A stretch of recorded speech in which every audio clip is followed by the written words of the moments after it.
اوزئی نے زہری سے حدیث بیان کی، انہوں نے ابن مسیب، ابو سلمہ اور ابو بکر بن عبد الرحمن بن حارث بن ہشام سے، اور انہوں نے ابو ہریرہ رضی اللہ عنہ سے روایت کی، انہوں نے رسول اللہ صلی اللہ علیہ وآلہ وسلم سے اسی طرح روایت بیان کی جس طرح عقیل نے زہری سے حدیث بیان کی، اور اس میں لوٹ کا تذکرہ کیا لیکن قدر و قیمت والی چیز کے الفاظ نہیں کہے۔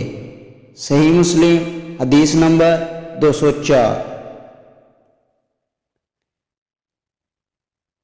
صفوان بن سلیم نے حضرت میمونہ رضی اللہ عنہا کے آزاد کردہ غلام عطا بن یسار سے اور حمید بن عبد الرحمن سے، انہوں نے حضرت ابو ہریرہ رضی اللہ عنہ سے، اور انہوں نے نبی صلی اللہ علیہ وآلہ وسلم سے یہ روایت بیان کی۔ صحیح مسلم حدیث نمبر 205۔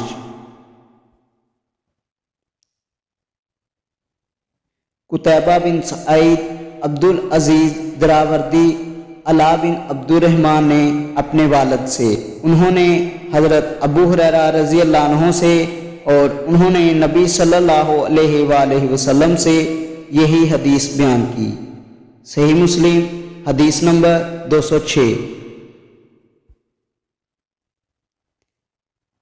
معمر نے حمام بن منبہ سے، انہوں نے حضرت ابو ہریرہ رضی اللہ عنہ سے، اور انہوں نے نبی صلی اللہ علیہ وآلہ وسلم سے روایت کی۔ ان سب یعنی صفوان، علا اور معمر کی روایات 205 تا 207، امام زہری کی روایت 204 کے مانند ہیں۔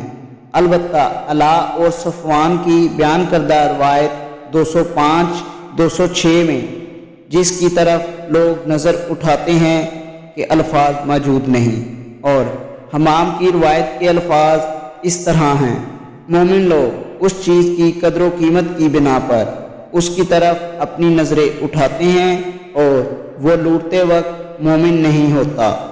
اور معمر نے یہ اضافہ بھی کیا ہے: اور تم میں سے کوئی خیانت نہیں کرتا کہ جب خیانت کر رہا ہو تو وہ مومن ہو، لہٰذا تم ان تمام کاموں سے بچو، تم بچو۔ صحیح مسلم حدیث نمبر 207۔